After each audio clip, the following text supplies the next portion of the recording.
Boa tarde, de volta aqui no Dicas do Vale, na TV Vale, canal 25 da NET. Você também pode acompanhar a gente através do www.tvvale.net.br. Não ligou ainda pra gente? Tá esperando o quê? 1231264000 ou então através do WhatsApp 997839930. Eu não tenho telefone, não tenho WhatsApp. www.facebook.com/tvvale. Você entra lá, participa com a gente, tem as promoções rolando. Daqui a pouco vai sair um café, o prêmio do Café Unique e do Lojas Dias, um jogo de xícara muito bonito. Mas eu não tenho nem nada disso, Elbon. Vem aqui na porta da TV Vale, na JK 610, em frente ao supermercado Máximo. E eu quero anunciar meu produto na TV Vale. Como é que eu faço? 1231264000. A equipe está preparada para melhor atender você. Estou recebendo agora aqui no estúdio o capitão da PM do estado de São Paulo, porta-voz da instituição e pesquisador militar, especializado na Revolução de 1932, capitão Sérgio Marques. Boa tarde, muito obrigado. Seja bem-vindo à TV Vale. Boa tarde a todos. É um privilégio, como representante da Polícia Militar, poder estar aqui na TV Vale para compartilhar conhecimento. A gente quase entrou no ar aqui conversando, porque ele falou que teve no túnel essa semana, né? Ontem. Foi ontem. Teve ontem no túnel, essa semana, é claro. E eu ia partilhar com você a sensação de estar ali no túnel. Conforme você vai entrando, a energia fica pesada, assim, né? Muita coisa que aconteceu ali. E a partir de semana que vem a gente começa com a matéria que a gente fez no túnel sobre a Revolução de 32. Para quem não sabe o que é, vamos situar as pessoas. O que foi a Revolução de 1932? Bom, em 1930 houve uma pré-revolução chamada Revolução Outubrista, de outubro de 1930, em que assumiu o governo Getúlio Vargas. Ele acabou depondo Washington Luiz, que era o presidente anterior, e acabou-se o primeiro ciclo no Brasil da Primeira República, que era conhecido café com leite.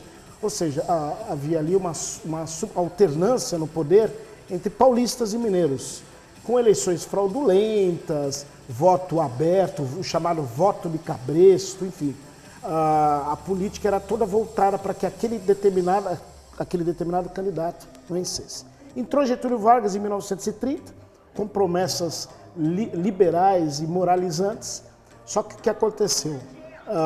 O período que era para ser da queda da Primeira República, que foi 1930, Getúlio Vargas acabou se transformando em um ditador, ou seja, ele gostou do poder. Em vez de ele, já logo de cara, eleições gerais, uma mudança significativa no Brasil, não. Ele se manteve no poder, ou seja, nada mudou. O que acontece? No estado de São Paulo, vários movimentos em várias cidades do estado começaram contra Getúlio Vargas. Afinal de contas, ele veio com uma promessa e acabou não realizando essa promessa. E os ânimos foram cada vez mais ficando acirrados. No estado de São Paulo, Getúlio Vargas acabou colocando um interventor que não era paulista, né, e era militar na época também, e era pernambucano, ou seja, ele não tinha tradição no estado de São Paulo. Getúlio Vargas ele rasgou a Constituição de 1891, ou seja, ele governava o país e não a lei. As assembleias foram fechadas, estaduais, câmaras de vereadores, ou seja, era o poder absoluto na figura de Getúlio Vargas.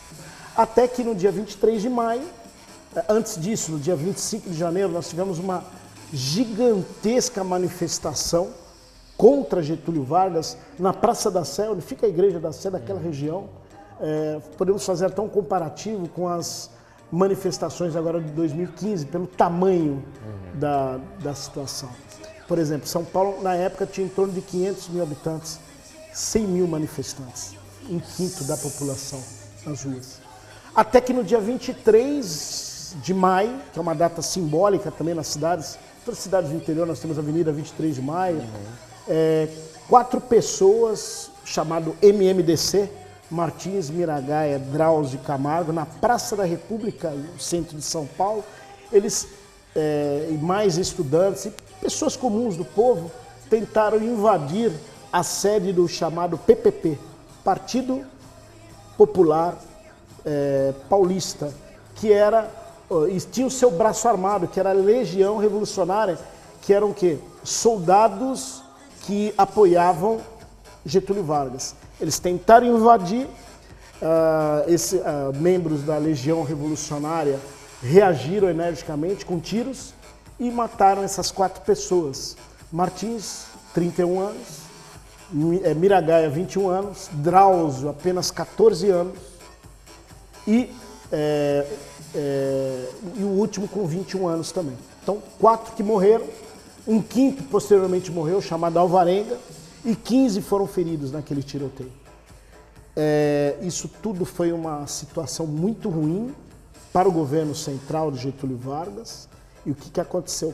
Surgiu aí um movimento secreto chamado MMDC, em homenagem a esses 4 que morreram: Martins, Miragaia, Drauzio e Camargo. Na sequência, uniu-se um grupo de militares, policiais militares, através da Força Pública, que é a atual Polícia Militar do Estado de São Paulo, o Exército Brasileiro, que estava sediado no Estado de São Paulo, vários nomes importantes civis do Estado de São Paulo, todos se reuniram, até que o governo federal do Rio de Janeiro, Palácio do Catete, Getúlio Vargas, impediu, inclusive, a nomeação de secretários, exatamente, né? Quer dizer, um absurdo, pelo próprio interventor que ele colocou. O interventor que ele colocou chamava-se Pedro de Toledo. Ele colocou ali, já era um senhor, imagina um senhor de 72 anos, em 1932. Né? Ele colocou e falou: não, vou colocar esse paulista. Só que o que aconteceu? Esse senhor, que era embaixador, inclusive, ele acabou se aliando aos paulistas. Né? E deram até um ultimato para ele. Falaram: ó, Pedro de Toledo, interventor de São Paulo, você vai querer o quê na sua jazido? Que morreu como um bril ou compactou com o ditador? Ele preferiu morrer com bril. Né? Ele foi aclamado como governador do estado. Dia 9 de julho, rompeu-se a relação do Estado de São Paulo com Rio de Janeiro. Só que o Estado de São Paulo aguardava também o apoio de outros importantes estados para marcharem juntos e derrubarem Getúlio Vargas. Minas Gerais, através do seu interventor, Olegário Maciel, e Rio Grande do Sul, Flores da Cunha. Infelizmente, esses 2 governantes acabaram traindo a Revolução. Então, eles, no final, os efetivos ali existentes lutaram contra São Paulo. Traduzindo, o Estado de São Paulo lutou contra o Brasil. Né? A guerra começou dia 8 de julho, e importante salientar também que não só paulistas morreram, mas quem é paulista, nós podemos dizer? Paulistas são aqueles de nascimento ou de coração. Então morreram muitos nordestinos, muitos sulinos, norte do país, centro do país, muitos estrangeiros morreram, porque moravam no estado de São Paulo. Então nós temos casos de um húngaro, um russo, ingleses, italianos, portugueses, espanhóis, um libanês morreu também. E São Paulo foi todo cercado. E Getúlio Vargas, anteriormente, logo que ele assumiu o governo em 1930, a Força Pública Paulista, a atual Polícia Militar do Estado de São Paulo, era um exército, vamos dizer, era o exército paulista. A primeira coisa que ele fez em 30, já imaginando alguma coisa, ele tirou todos os artefatos bélicos pesados. Então ele extinguiu, em 1930, ele extinguiu a aviação da Força Pública, e tirou grande parte dos canhões, as armas pesadas, metralhadoras, tirou tudo da Força Pública e levou para o Exército Brasileiro no Rio de Janeiro, já imaginando que poderia acontecer alguma coisa. Tanto que em 1932, quando explodiu a Revolução, São Paulo não tinha armamento, não tinham balas. Para você ter uma ideia, grande parte da batalha, o soldado paulista tinha de 12 a 20 tiros por dia ele podia dar, porque não tinha munição. E eu ia te perguntar isso, porque lá no túnel a gente colheu várias histórias, né? E uma delas foi essa, que o Exército Paulista usava ainda armas da Segunda Guerra. Da Primeira Guerra Mundial. Exato. Existiam alguns tanques em museus, esses tanques que foram ao museu foram pegos para auxiliar a Força Paulista. E um detalhe muito legal é que a indústria paulista, que era uma indústria civil, ela foi transformada em 3 meses por uma indústria bélica, de guerra. Tanto que surgiu o IPT, que nós conhecemos tanto hoje, né? Instituto de Pesquisas Tecnológicas, que é da USP. Ali ele teve seu grande batismo de fogo, porque ele acabou criando munições. Criou-se, por exemplo, um famoso trem blindado, que agiu aqui na região de Cruzeiro, no sul do estado, morteiros, canhões, adaptadores de fuzil, metralhadoras antiaéreas, porque muita gente não sabe, mas Cruzeiro, Guaratinguetá, todas essas cidades sofreram bombardeamento aéreo pela aviação ditatorial, que eram chamados vermelhinhos. Né? Então, São Paulo teve que mudar o pacto industrial para o pacto de guerra, né? Para poder abastecer as tropas. E foi realmente um movimento emocionante, porque tem um livro que eu até gostaria de falar, chama-se Cruzes Paulistas. Esse livro aqui é um clássico, porque aqui estão contidas a morte de mais de 400 guerreiros que lutaram pela Constituição. Então tem um resumo histórico de cada um. Então você vê jovens aqui, muitos noivos, muitos casados com filhos, que morreram por ideal. E muitos deles estão enterrados, por exemplo, no Cruzeiro. Ali no túnel do Cruzeiro, não dava tempo de enterrar os corpos, porque eram muitos corpos. Então eles enterravam ali na beira da ferrovia. Né? O cemitério de Guaratinguetá recebeu muitos corpos, Cruzeiro, nós temos em Queluz. Então essa região aqui ela é muito rica, porque foi o principal foco de resistência à ditadura, a região do Vale do Paraíba.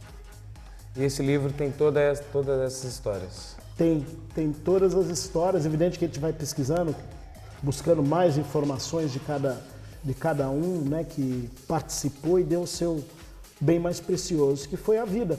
Tanto que hoje nós temos o Estado Democrático de Direito, apesar das nossas dificuldades, nossas limitações como Estado brasileiro, nós temos uma liberdade hoje, em decorrência desses heróis. O brasileiro não conhece essa preciosidade.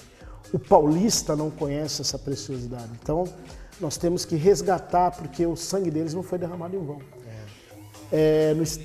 Lá em São Paulo, um dos principais monumentos do estado de São Paulo, nós temos o Obelisco do Ibirapuera. Então, o Obelisco do Ibirapuera, nós temos grande parte desses soldados que lutaram e morreram por São Paulo e pelo Brasil, estão enterrados lá. Esse livro foi criado justamente para quê? Para que as pessoas comprassem e o dinheiro arrecadado fosse ajudado para erigir esse grande monumento que está no centro de São Paulo. Capitão, antes da gente continuar, eu preciso falar que o capitão está de folga hoje. Isso. Por isso não está fardado. Exato. Fiquei sabendo, eu sou de São Paulo, vim para Guará visitar a familiar, ligaram para mim, eu estou à disposição porque é um assunto apaixonante, né? Muito. E uma outra coisa que me chamou a atenção na nossa pesquisa para gravar lá no túnel foi o papel da família. Sim. A família interferiu e foi junto, né? Sim. E a outra história foi que as tropas vinham e invadiam as casas e pediam porque precisavam se alimentar e de repente uma família já ficava sem nada também. A tropa paulista, os soldados constitucionalistas, paulista que eu digo paulista de nascimento e de coração, fique bem claro, né? O que aconteceu? O estado de São Paulo todo, ele foi irmanado num ideal. Então, tem um efeito muito engraçado que às vezes os homens que estavam de terno, antigamente os homens usavam terno, né, chapéu, bem vestidos, eles passeavam no centro de São Paulo, no centro das cidades, com certeza isso em Guará, Cruzeiro, enfim, passeavam muito bonitos tal, durante a Revolução. Aí as meninas chegavam para aquele rapaz, era uma coisa muito mais, vamos dizer assim, simples, né? Entregava um bilhete pro rapaz, aí o rapaz todo contente pegava o bilhete, quando ele abria o bilhete, se não está na luta, coloque saias. Então isso foi forte aqui no estado de São Paulo, isso a gente não pode perder. Então, quer dizer, ele se achava que estava se gabando e as mulheres falaram, se você não está na luta, coloque saia, quer dizer, você não merece estar aqui. Então, mais de 100 mil voluntários surgiram O problema é que nós não tínhamos armas para dar fuzil para dar para cada soldado. Porque São Paulo não lutou contra o Brasil. Mas a importância das famílias. As famílias doavam alimentos. Então, as famílias, o papel da mulher na Revolução. A mulher, ela trabalhou como enfermeira nas linhas de frente.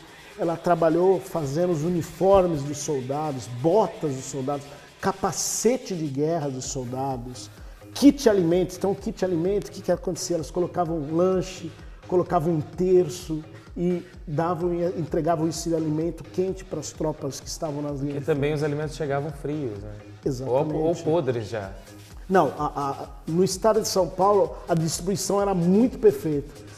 O alimento chegava dentro do prazo que podia ser consumido. Então, esse trabalho, era uma instituição chamada Sato, que era responsável por a entrega desses alimentos, fez um trabalho brilhante.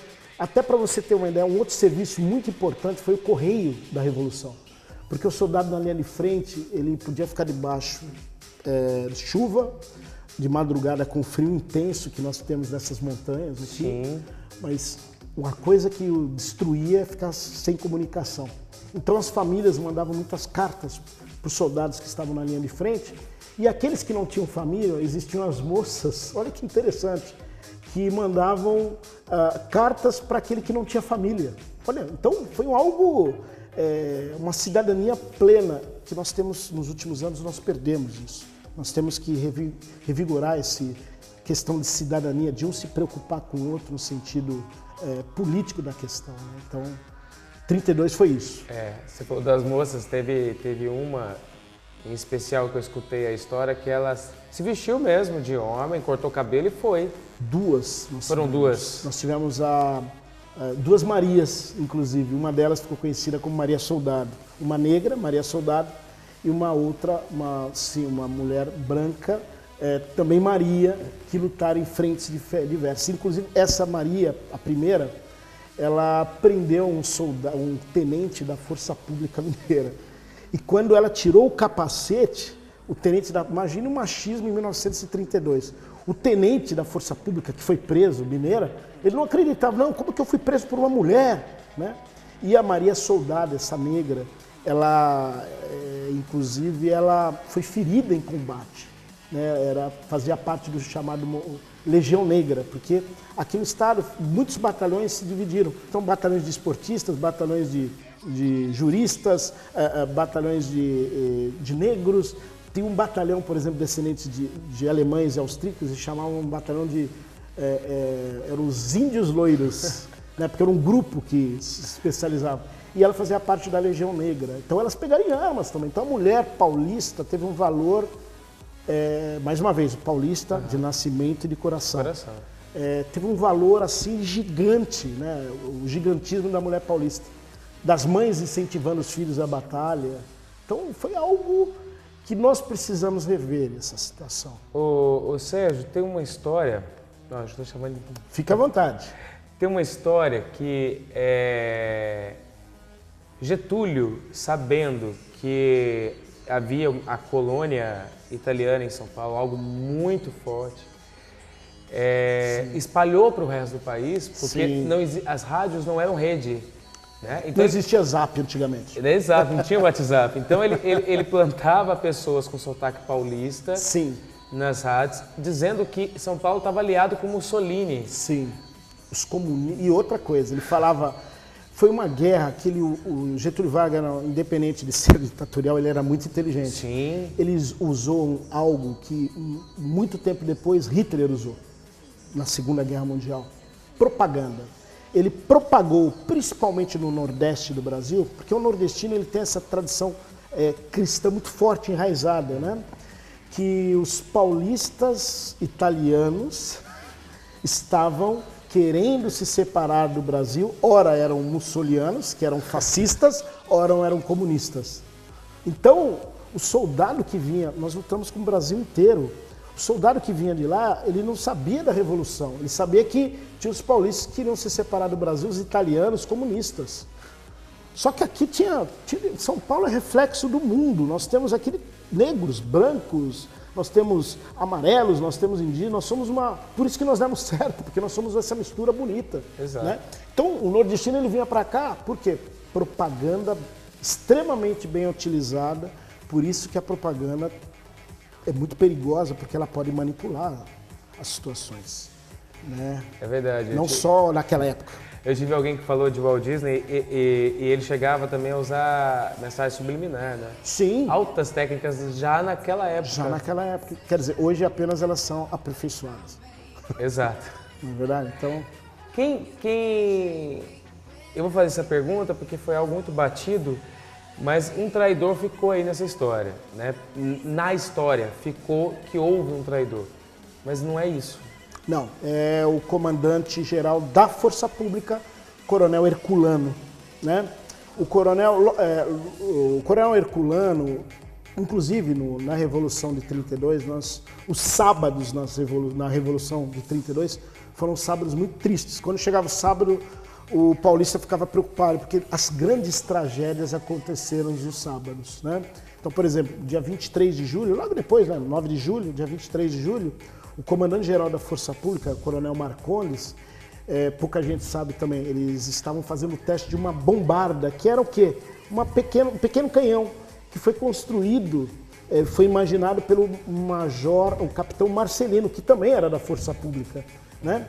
E foi criado pelo IPT, olha que interessante, eles estavam testando esse material, porque São Paulo não tinha nada.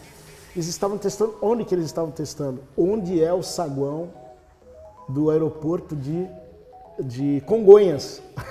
Aquela área era teste de armamento. Eles estavam testando esse armamento, o que que aconteceu?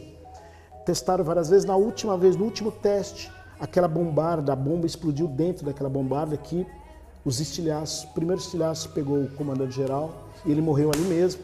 E o inventor da bombarda também foi atingido e morreu.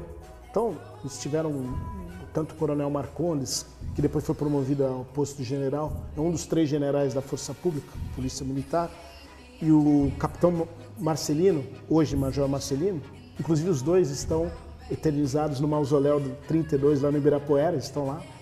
Eles morreram nesse dia, no dia seguinte inicialmente eles foram enterrados no cemitério São Paulo lá, então você vê aquela multidão, né? E no mesmo dia, Santos Dumont, 23 de julho, cometeu suicídio no Guarujá. Então, os sábados, nesse mesmo dia, São Paulo foi bombardeado. Deixa eu segurar. Eu vou fazer um intervalo, porque posso te Fica à pedir para falar um vontade. pouco mais aqui? Fica à vontade. Porque tem muitas histórias, tem Paulo Virgílio, que a gente já falou. Sim, nosso herói. Ainda, que é importante.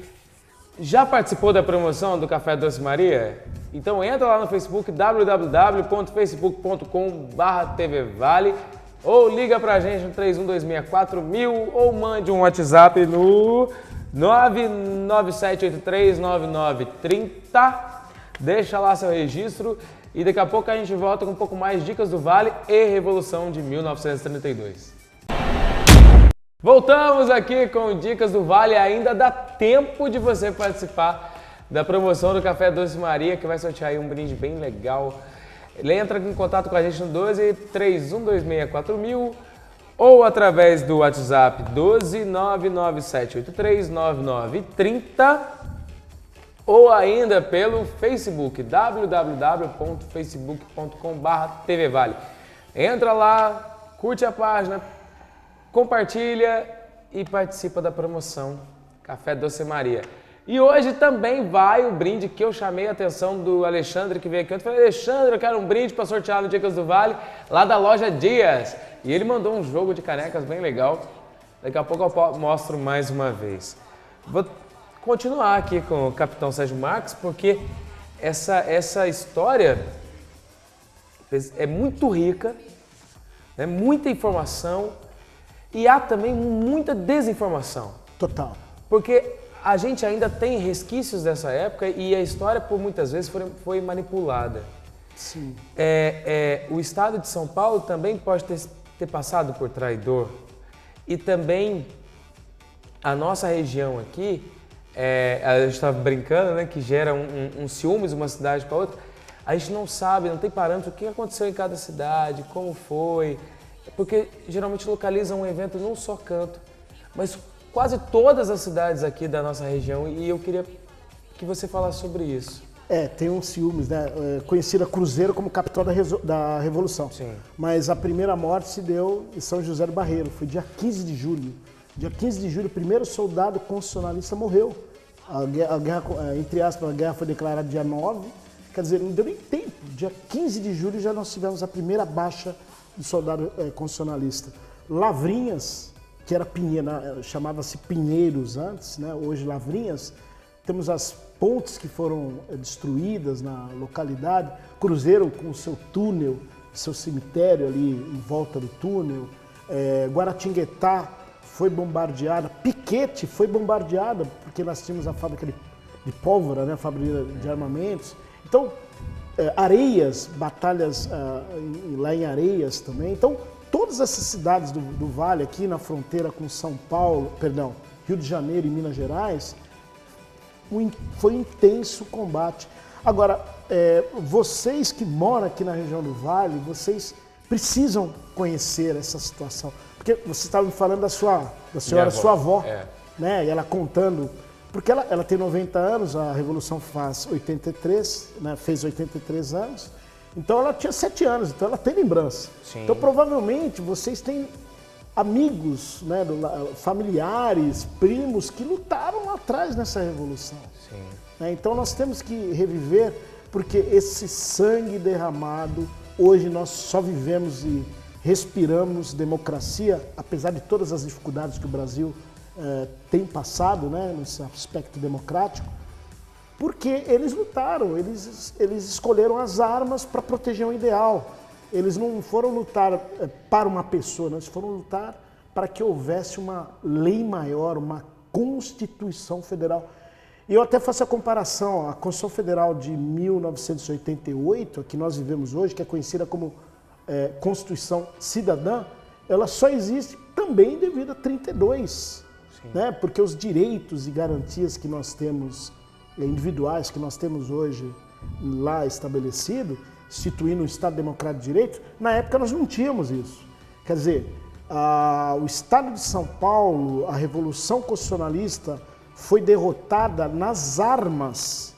Porém, 2 anos depois, foi promulgada uma Constituição, a Constituição de 1934. Então, olha que interessante, perderam-se nas armas, mas o ideal venceu. Ou seja, Getúlio perdeu, né? Porque a Revolução era constitucionalista. Em 1934 foi promulgada uma nova Constituição, que é de 1934. Deixa eu só entender que sim, a gente está colocando imagens da Revolução. Miguel Costa, esse é o general da Força Pública. Nós tivemos uma outra revolução que inclusive é conhecida como Revolução Esquecida, Revolução de 24. Essa foto é Miguel Costa da esquerda, à direita nós temos Getúlio Vargas e acima nós temos um general do exército. Essa foto é montada, olha a propaganda, à direita dela tinha um líder, olha ali. Exatamente, Francisco Morato. Olha que a propaganda faz, ela cortava Ibrahim Nobre, o tribuno da Revolução. Isso, e esse corte foi ideia corte de do propósito. Getúlio? Foi ideia do Getúlio, por quê? Francisco Morato, em 1930, ele apoiou a Revolução em 1930. E ele era do Partido Democrático, que está ali, ó, Ribeirão Preto. E o que aconteceu? Ele pensou que o interventor seria ele, só que Getúlio Vargas colocou o Coronel Rabelo, que não tinha nada a ver, que era de outro estado. Então, quer dizer, Francisco Morato foi traído. Aí Francisco Morato apoiou a Revolução. Por isso que tiraram a foto dele. Propaganda, tiraram a foto. Isso é propaganda pura. Eliminaram a foto. Você viu que uma foto? Uhum. Então, isso é tudo muito...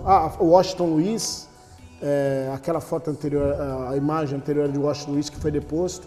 Partido Democrático era o partido do Francisco Morato, que acabou depois se unindo com outro partido que era revanchista dele, formaram a Frente Única, daí 9 de julho. Também historiador, nosso Boris Fausto, que é um historiador. Bom, Ó, Cambuci. Para variar, o microfone soltou aqui. O nosso editor vai ficar louco lá comigo. Aquele interventor de São Paulo do meio, que Getúlio colocou, olha lá, no centro de São Paulo. Essa bandeira é uma bandeira histórica. Interessante que o Estado de São Paulo, a bandeira do Estado de São Paulo, é a única que tem no seu semblante o semblante do Brasil. E falava que São Paulo era separatista. Não era separatista, né? Olha ali no centro de São Paulo, olha que multidão. Isso aí foi no dia 22 de maio. Olha lá as pessoas falando. Olha a população, 1/5, olha lá, frente do Teatro Municipal, na cidade de São Paulo, que é onde tinha o mapping. Olha lá os jovens, crianças, olha a população. Essa foi da manifestação do dia, ou foi do dia 22 de maio, ou foi do dia 25 de janeiro, que também foi muito grande na cidade de São Paulo. Olha lá. Essas são fotos prováveis. Existiam algumas emissoras, jornais, que apoiavam Getúlio, ou o contrário, então eles estão destruindo. Então foi um período muito crítico no Brasil, politicamente, né? Foi um período muito difícil. Olha lá, Praça da República, o mesmo lugar que aconteceu os eventos do dia 23 de maio, o MMDC.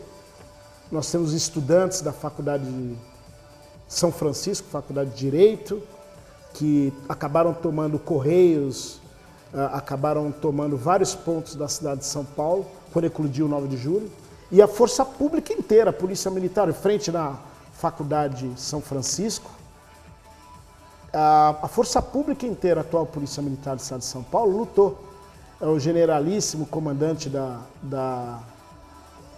movimento aqui em São Paulo, General Paulo Isidoro, General Bertoldo Klinger, que acabou de passar ali, ele foi o comandante militar das forças constitucionalistas, né, no 9 de julho. Ô Sérgio, a gente está vendo imagens aí e eu estou pensando aqui... Olha ali as mulheres ali, olha que interessante.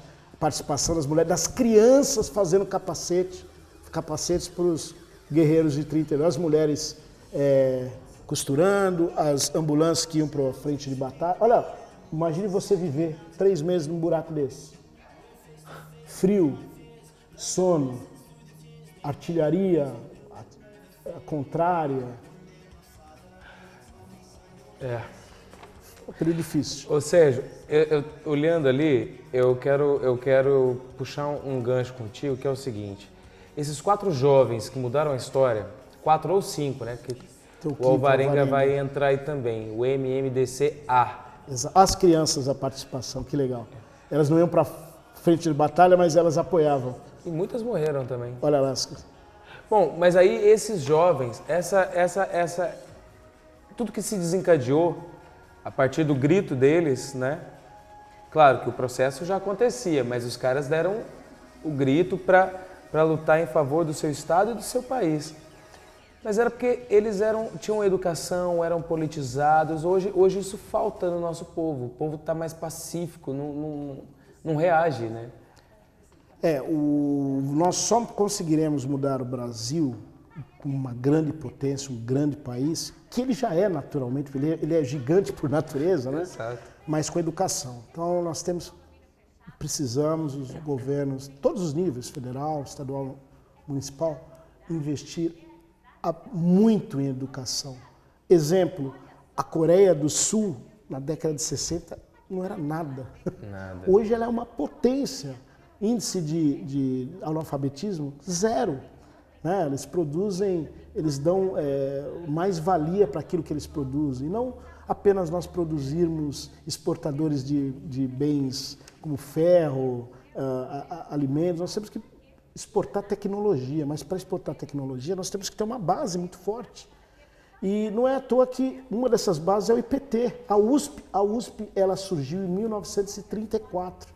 Foi uma resposta do Estado de São Paulo, pela perda das armas, falou, não, então vamos criar uma intelectualidade aberta para o Brasil, para que possamos crescer como nação. Então, a USP é um exemplo dessa situação. E o interessante é que a Polícia Militar, nesse período todo, ela sempre esteve presente nos momentos mais críticos do Brasil. A Polícia Militar do Estado de São Paulo, que era na época Força Pública, o seu contingente inteiro foi para o campo de batalha. 1/3 dos mortos foram policiais militares, foram elementos, soldados da Força Pública, né? Entendi. Bom, a gente parou nas cidades, né? Sim. E Cunha também tem uma história interessante que é do Paulo Virgílio, não é Virgínio, né? Isso, Paulo Virgílio. Isso. Só para você ter uma ideia, também uma história pouco conhecida antes de falar do Paulo Virgílio. Cunha fica muito próximo de Paraty. Tem até uma estrada que ainda não está construída, porque passa uma área de preservação, enfim. Mas ali o que aconteceu? Logo nos primeiros dias da Revolução, após 9 de julho, uma tropa da Marinha de Guerra, fuzileiros navais, subiram por Paraty para conquistar Cunha. Se não existisse Cunha, não existiria o túnel, porque eles atacariam por trás os soldados do túnel. Então ali houve uma resistência muito forte do povo de Cunha e de Guaratinguetá. Então eles fizeram ali, nós temos trincheiras e pouca gente sabe sobre isso. Muitos morreram ali também, só que os fuzileiros navais não avançaram. E por isso que a guerra acabou durando 3 meses, porque eles não conseguiram avançar. Porque tropas ali de soldados da Força Pública, bem como de voluntários, lutaram naquelas trincheiras e não impediram a vinda dos fuzileiros navais. Inclusive, eu faço até um convite agora no dia 22 de agosto, sábado, o que acontece? Não esse sábado, não amanhã, mas o próximo sábado. Sábado, dia 22. Às 11 horas, na Praça Central de Cunha, nós vamos ter um evento simbólico sobre a Revolução de 32, e depois nós vamos nas trincheiras. Então a gente faz um convite para o público, né? Bom, agora falando de Paulo Virgílio. Paulo Virgílio, no dia 27 de julho, já adiantada a Revolução, o que aconteceu? Paulo Virgílio era um homem que vivia da subsistência da terra, casado com 5 crianças. Ele estava lá cuidando da sua roça, quando de repente passaram soldados constitucionalistas, né? E ele muito simples, uma pessoa extremamente simples, né? Falaram para ele, olha, cuidado, tem guerra aqui, não, tranquilo, tal, obrigado, tal. E os soldados constitucionalistas foram embora. Só que no encalço dos soldados constitucionalistas existiam quem? Os soldados fuzileiros navais da Marinha do Brasil, que eram tropas ditatoriais, né? E o que aconteceu? Perguntaram para ele, para o Paulo Virgílio, para que lado foram os soldados constitucionalistas? Ele virou e falou, não sei. E não sei. Não, para onde foi? Você estava aqui, eles passaram por aqui? Como que você não sabe? Não sei. Bom, começa o grande fato, né, com Paulo Virgílio, né? Por isso que ele se tornou um herói. Ele foi torturado, começou a tortura no dia 27 de julho, então que eles bateram muito em Paulo Virgílio. Isso inclusive tem testemunhas, isso está escrito no próprio livro Cruzes Paulistas, isso é bem detalhado, porque existiam testemunhas que viram essa situação. Ele foi torturado, bateram muito Paulo Virgílio e ele não entregou as posições dos paulistas. E até o momento que levaram ele para um determinado ponto, até o livro, para quem mora na região deve conhecer, que junto à ponte da estrada do Divino Mestre, na região de Cunha, ali ele acabou no dia 28, ou seja, um dia depois. Então, jogaram água quente sobre o corpo de Paulo Virgílio, bateram em Paulo Virgílio, agressões verbais, enfim, até o momento que deram para, já que você não vai falar, Paulista, então abra sua sepultura. Ele cavou a sepultura dele. Até o momento que esses 4 fuzileiros navais atiraram 18 tiros contra Paulo Virgílio. Mesmo ele morto naquele local, antes de morrer ele tem até as pessoas falam o seguinte, que ele diz o seguinte, por isso que ele é herói, Morro, mas a minha morte será vingada. São Paulo vence. Então, é emocionante isso, né? E às vezes só fica pensando, não, só filme americano, só lá nos Estados Unidos que tem heróis. Não, no Brasil nós temos heróis. Né? E ninguém conhece. Né? O brasileiro sabe mais a história do Exército dos Estados Unidos do que a história de Paulo Vigílio. Ele morreu e, não satisfeito, os soldados ainda pegaram as baionetas, enfiaram no corpo dele e, com a coronha do fuzil, esmagaram seu crânio. Né? Bom, aí teve a morte dele, tanto que lá nós temos uma cruz que indica, lá em Cunha, tem uma cruz que indica o local de falecimento de Paulo Vigílio. E o Paulo Vigílio entrou na história ele é, ao lado do MMDC, Martins Miragaia Hidráulica Camargo, ele está enterrado no mausoléu, num lugar de destaque, junto com o MMDC, Martins Miragaia Hidráulica Camargo, e Paulo Vigílio estão junto ao obelisco do Ibirapuera. Lá nós temos o chamado Herói Jacente, é muito bonito. Faço convite também para as pessoas conhecerem o mausoléu. O mausoléu fica aberto de terça a domingo, das 10 da manhã às 4 horas da tarde. Né? Então é aberto, gratuito. Temos um policial militar que inclusive vai explicando tudo lá, né? Um policial que acaba mostrando e ensinando algumas coisas da Revolução de 32. Então ele está enterrado e o local que ele está enterrado há um mármore, um soldado constitucionalista deitado em mármore branco, lindo, lindo. Mas tem toda uma... Por que ele está deitado? Ele está deitado com os olhos semiabertos, dizendo o seguinte: existem várias histórias do mausoléu. Está dizendo ali, e ele está bem no centro do mausoléu, em volta das pessoas que morreram em 32, cada um com o seu nome gravado eternamente. Disse o seguinte, que se a Constituição Federal for ultrajada novamente, como em 1930, esse herói jacente vai despertar daquele sono, por isso que ele não está dormindo, ele está naquele período entre o sono e você acordado e dormindo, então ele está ainda não dormindo aquele sono profundo, ele vai despertar, ele vai acordar os soldados constitucionalistas que estão ali deitados e, muito legal, no mausoléu em cima nós temos uma área de água. Essa área de água, um espelho d'água, tem 2 significados. Só indo lá para ver, muito bonito. A água ali é das lágrimas daqueles que não voltaram, das mães, das esposas, dos filhos, dos tios, dos pais. E é a última trincheira não vencida. Então esses soldados constitucionalistas, através do herói jacente, se levantariam e tomariam posse daquela última trincheira que não venceu. Então tem uma simbologia maravilhosa e o brasileiro não conhece isso. Nós precisamos conhecer. Eu vou fazer mais uma pausa aqui e aí a gente volta e já volta com o resultado da promoção. O vencedor lá do café, do kit do Café Maria, do Café Doce Maria. Desculpa, eu me emocionei aqui. E com um brinde das lojas Dias.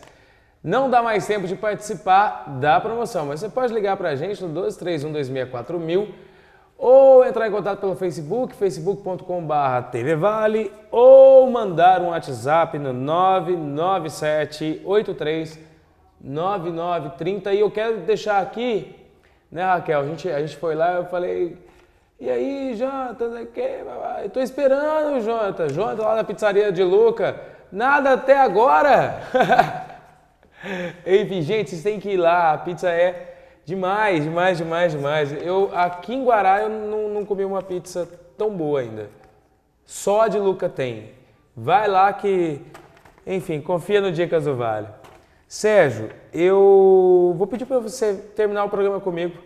Pode ser? Pode ser. Um rápido intervalo e a gente já volta. Voltando aqui no Dicas do Vale, diretamente da TV Vale, canal 25 da NET. Você pode assistir também pelo www.tvvale.net.br. Não participou, não ligou pra gente? Poxa vida, estamos esperando. O que está acontecendo aí na sua rua? Conta, tem algum movimento legal? Hein? Campanha do agasalho? Informa pra gente que a gente vai dar a notícia aqui. Hoje é sexta-feira, O programa está começando a entrar na reta final, entrega de brindes, enfim. Quem ganhou o café Doce Maria e o conjunto de xícaras lá da loja Dias foi a Gisele Mota, que participou através do WhatsApp. Gisele, parabéns, muito bom. Só que, você não deixou como a gente vai enviar para você. Liga para a gente no 12314000 e informa como é que a gente vai mandar os brindes para você, viu? Mas muito obrigado pela participação. Na segunda-feira já está no ar lá no Facebook a promoção para ganhar os livros. E ainda dá tempo de ganhar uma pizza da Pizzaria de Luca. Estou esperando. Deixa eu mandar também um abraço lá para o Colégio Tablô. A Cleia Santos ia estar com a gente aqui falando sobre várias coisas, mas não deu. Qualquer coisa, Cleia, dá uma ligadinha aí, dá um oi. O oi do Colégio Tablô é sempre bem-vindo. Mandar um abraço especial também lá para o pessoal da Odonto Company, nossa parceira aqui, junto com o Colégio Tablô, no programa Dicas do Vale. E dizer que amanhã a gente vai estar em São José gravando uma ação social da Odonto Company. Mandar um beijo para minha prima querida, que eu à estou vontade. aqui. Queria mandar um beijão para minha prima, que eu estou na casa da minha prima amada, Eládia, tá certo? Te amo muito, muito obrigado. Ou seja, antes de a gente voltar ao assunto, eu preciso dizer que trazer o Sérgio aqui, contar essa história, semana que vem a gente fazer a matéria, mostrar para o Vale a história do Vale, só foi possível porque a gente tem grandes parceiros que acreditam na gente. Colégio Tablô e a Odonto Company estão junto com o programa Dicas do Vale e apoiando a história do Vale do Paraíba, sabe? Então, você empresário, está assistindo o programa, gostou, associe o seu programa ao Dicas do Vale, associe o seu programa a outros programas da casa. Liga para a gente no 1231264000, tem uma equipe preparada para te atender e mostrar o melhor produto para a sua empresa. Vamos continuar, Sérgio? Vamos. A gente ainda tem um tempinho e eu quero falar mais. Vamos lá. E eu quero que você agora sinta-se à vontade para falar os aspectos que a gente não falou ainda, mas que sejam relevantes. Tá. Bom, muita gente morreu, muita gente ficou ferida nesse período, pessoas perderam pernas, braços. Só para você ter uma ideia, São Paulo como ficou cercado, inclusive para o mar. Nós tivemos batalhas aéreas no estado de São Paulo, gente. Nós tivemos o primeiro kamikaze, não foi no Japão, foi na área de Capão Bonito. Um maluco de um aviador paulista, ele viu 3 aviões ditatoriais, os vermelhinhos. Ele conseguiu abater um, morreu. O que aconteceu? Sobraram 2. A munição dele acabou. O que ele falou? Se eu voltar, eles vão me apanhar. O que ele fez? Ele começou a jogar o avião sobre um deles. Aí os 2 fugiram, porque ele viu, pô, esse paulista é maluco. Olha que hoje General Lísias está lá no mausoléu de 32 de Ibirapuera. Está lá os restos dele, estão eternizados lá. É o General Lísias. Maluco por um ideal. Isso é ser maluco, né? Então, e eu queria também até falar também uma homenagem que eu queria prestar. Quando você, de repente, olhar o soldado constitucionalista, você verá, por exemplo, o professor Carlos, lá de Cruzeiro, ele tem uniforme de 32, ele tem um garbo para usar, ele conta histórias. Ele foi Ele é uniforme. Um dos maiores especialistas aqui da região do Vale. Ele é o cara, né? Mas quando você olha, você observa aquele uniforme caqui, pessoas morreram pelo uniforme caqui por um ideal, democracia, Estado Democrático de Direito. Hoje, a cor do uniforme mudou. Hoje, a cor do uniforme é cinza bandeirantes. É o mesmo ideal, o mesmo objetivo. Quem são esses? São os soldados, os policiais militares que estão na ponta da linha nos 645 municípios que compõem o estado de São Paulo. São quase 100 mil homens e mulheres que diuturnamente estão na frente de batalha contra a criminalidade para protegerem pessoas de bem. Então, quando você olhar o uniforme caqui, não se esqueça do uniforme cinza bandeirante. Ô Sérgio, onde que eu encontro esse livro? Você não encontra não esse tem livro. mais? Não, não tem. Esse aqui foi uma edição, esse livro é de 1936 e a imprensa oficial ela lançou apenas 100 livros desse. Eu consegui o meu. Então, são 100 livros. É lógico, se você entrar de repente nesses sites especializados, talvez você encontre um de 36. É o mesmo livro e tem a história daqueles que tombaram em 1932. Deixa eu falar, a gente tem um vídeo que eu não consegui ler o que é, mas é referente à Revolução. Pode soltar.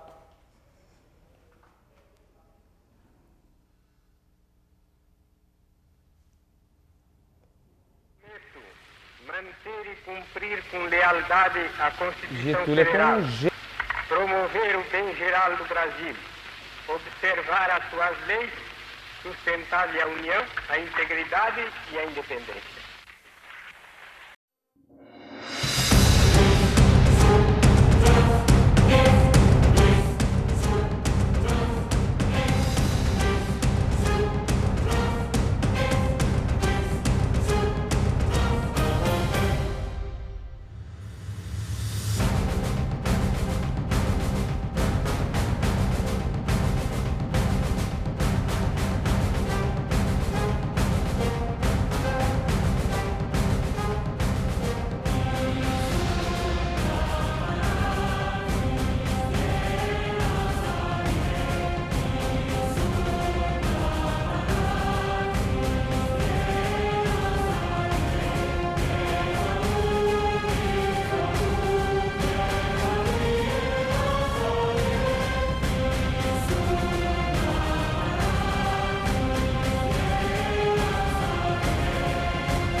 Semana que vem a gente vai exibir a matéria diretamente do local e a gente começou e quase finalizando o programa já, né?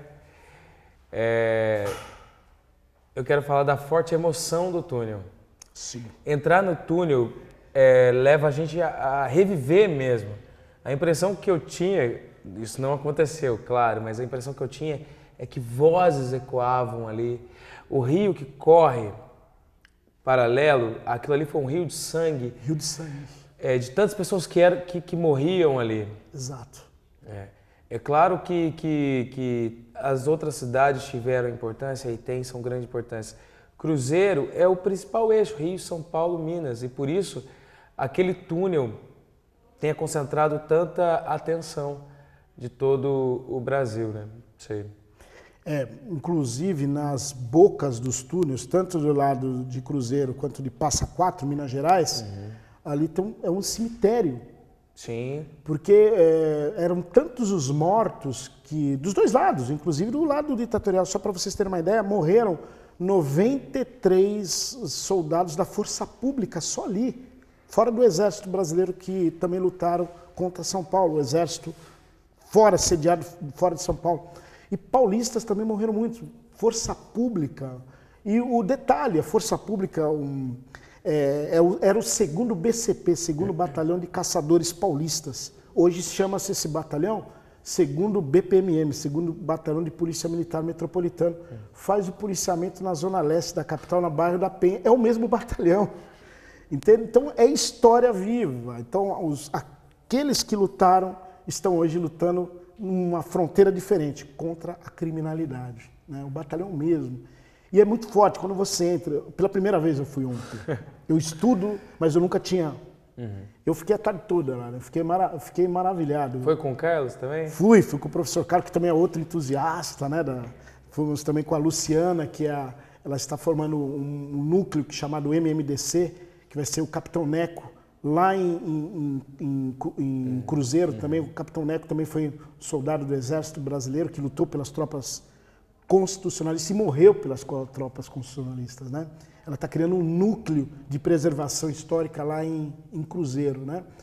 E então você entrar no túnel e passar por ali, passar por um lugar que eu vi em fotos, reviver a história e sentir a história na carne, né? Falar, poxa, jovens aqui morreram, jovens de 18 anos, 20 anos, 25 anos, ou mais velhos de 30, 35 anos, quer dizer, idealistas.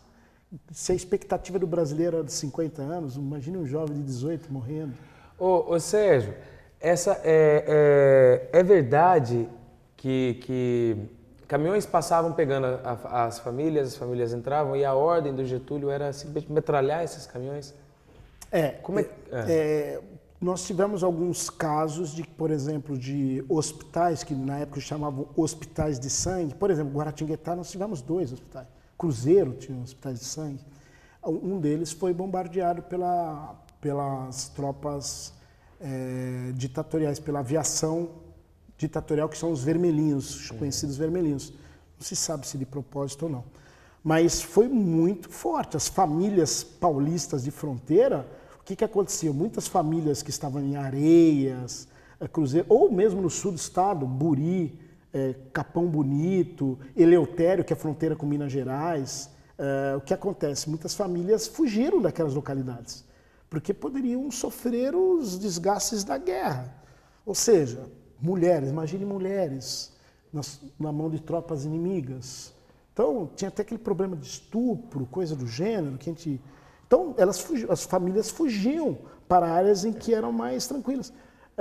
Cruzeiro, nesses bombardeamentos do túnel pelas tropas ditatoriais, caíam bombas na cidade.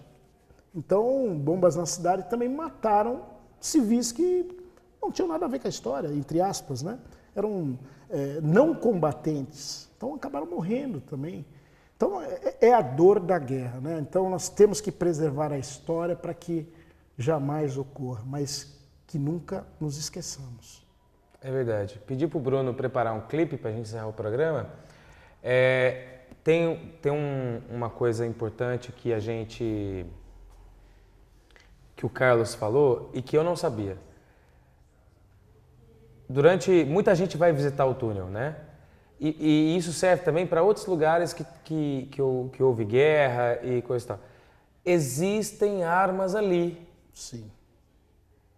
Encontrou, não toca. Você não sabe se aquilo tá como é que desarmado? Eu não sei como é que fala. O material está ativo. Isso.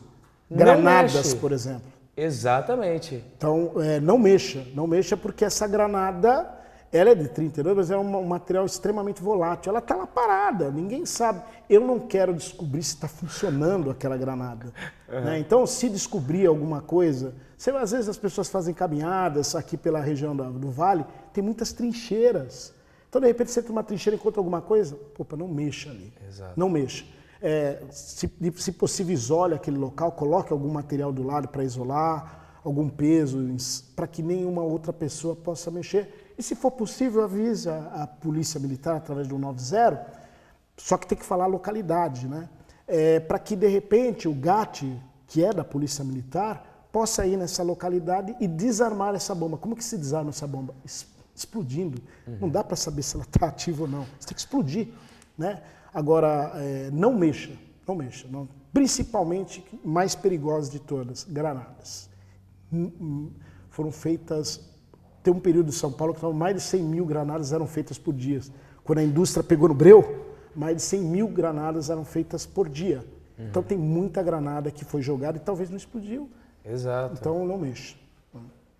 É muito sério isso. Eu acho que o programa de hoje foi espetacular, assim. Obrigado. Eu só tenho a agradecer a sua disponibilidade. Eu sei que você estava aqui em Guará, mas né, você é de São Paulo, tirei você do seu descanso, mas eu acredito que esse assunto da Revolução seja não só prazeroso, gostoso, mas seja pertinente. Porque a gente que é do Vale, e o programa Dicas do Vale não vai só para o Vale do Paraíba, vai para o Brasil inteiro. Mas a gente que é do Vale, é importante conhecer a nossa história, que é muito rica. Sim, é verdade. Importantíssimo aqui a participação do Vale na Revolução de 32, porque se sua família é daqui da região do Vale, direto ou indiretamente a sua família lutou em 32. Então, isso é muito importante, até para a preservação das famílias. Sim. Olha o histórico, olha, o meu avô, o meu bisavô, ele lutou em 32. A minha bisavó, ela fez farda em 32. A minha bisavó ajudou a construir capacetes. A minha bisavó fazia os kits, lanches. Eram kits, lanches. Tinha até terço para o soldado poder, uma bíblia pequena para o soldado poder orar. Olha que interessante. E ter alento também, né? Alento, ter paz, porque a cabeça desses soldados ficavam... Tinha um cartaz assim, desta casa partiu um soldado da lei. Então, os familiares que tinham filhos que partiam, deixavam na porta da casa durante a Revolução. Desta casa partiu um soldado da lei. Aparece um soldado com uniforme caqui, com um fuzil, tiracolo, com um capacete tradicional. Então, é muito rica essa história aqui e também no sul de São Paulo, então, na região de Capão Bonito, Buri, Itapetininga, né, que foram cidades que também foram bombardeadas, foram ocupadas por tropas ditatoriais. E no dia 2 de outubro houve o armistício, né, pelo coronel Herculano, que era o comandante da Força Pública. Ele substituiu o comandante, o coronel Marcondes Salgado, que morreu naquela explosão. E o que aconteceu? As tropas ditatoriais já estavam no pé de Campinas. Era muito sangue derramado. São Paulo não tinha condições. Eram 7 milhões de habitantes São Paulo, Brasil 40 milhões. São Paulo isolada, a Marinha brasileira, a Marinha de Guerra, isolava os portos paulistas, então nós não recebíamos armamento, não conseguimos receber nada. Então, o que aconteceu? No dia 2 de outubro, inclusive num colégio, o armistício foi assinado num colégio em Cruzeiro. Né? Eu estive ontem lá no Colégio Cruzeiro, né? É um patrimônio brasileiro ali. Ele foi assinado em Cruzeiro, não é à toa que Cruzeiro é a capital da Revolução. Eu sei que as outras cidades ficam um pouco tristes, mas ela tem esse título, apesar que todas são, na verdade. Na verdade, Cruzeiro, ela é apenas um representante do complexo, né, de cidades. E no dia 2, o coronel Herculano, ele, comandante da Força Pública, ele assinou o armistício. E esse armistício, no dia 2 de outubro, terminou a guerra. Terminar a guerra não significa que terminaram as mortes.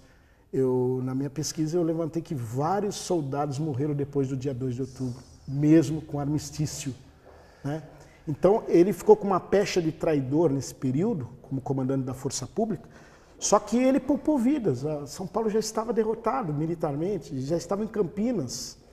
E o ditador Getúlio Vargas, ele mandava bombardear Campo de Marte, em São Paulo, que é na Zona Norte, foi bombardeado, mas vira e mexe caíam bombas em outras áreas sem querer. Será que era sem querer? Então, o que acontece? Hoje, o revisionismo histórico fala que o coronel Herculano, que foi o comandante-geral substituto do coronel Marcondes, ele foi um herói, porque ele teve peito de falar, não dá mais, é sacrificar inutilmente o sangue de guerreiros. Então, foi feito o armistício no dia 2 de outubro. Eu tenho que encerrar, tenho que entregar o programa aí, não tem jeito. Esse assunto vai longe. É apaixonante, né? É. Lembrar a Gisele Mota, ganhadora aqui do kit do café, o Nick, lá da Doce Maria, e do jogo de xícaras lá da Loja Dias. Entra em contato com a gente, Gisele, no 31264000. Você não deixou os dados, a gente não sabe como entregar para você. Precisa do seu endereço. E Sérgio, o programa está aberto quando você quiser, seja bem-vindo. Muito obrigado, viu? Obrigado pela oportunidade. E você já deixou aí um gancho. Que bom. Né? A gente falou de Vale do Paraíba, uma região sul de São Paulo agora. Exato, a região sul também foi fortíssima ali. Exato, a gente pode voltar e falar sobre isso. Vamos falar assim. Posso fazer um convite para o nosso ouvinte? À vontade. Eu faço convite para que você conheça o trabalho que a Polícia Militar desenvolve. O outro lado, né? O 99,99% que dá certo. Tá, que é o Facebook da Polícia Militar, é Polícia Militar DESP, DESP, tudo junto. Polícia Militar DESP. Lá tem o outro lado da Polícia Militar que às vezes as pessoas não veem. É isso. E a você, muito obrigado. Hoje, sexta-feira, a gente tinha VT, tudo caiu. Então, o VT que a gente ia apresentar hoje era uma dica de balada. E a dica de balada que eu deixo para você hoje é lá no Usina, aqui em Guaratinguetá, na sede da TV Vale. Na segunda-feira eu prometo passar esse vídeo. Que mais? Raquel, mais alguma coisa? Tudo bem? Então até segunda-feira e você fica com Ana Carolina e a música Confesso. Tchau!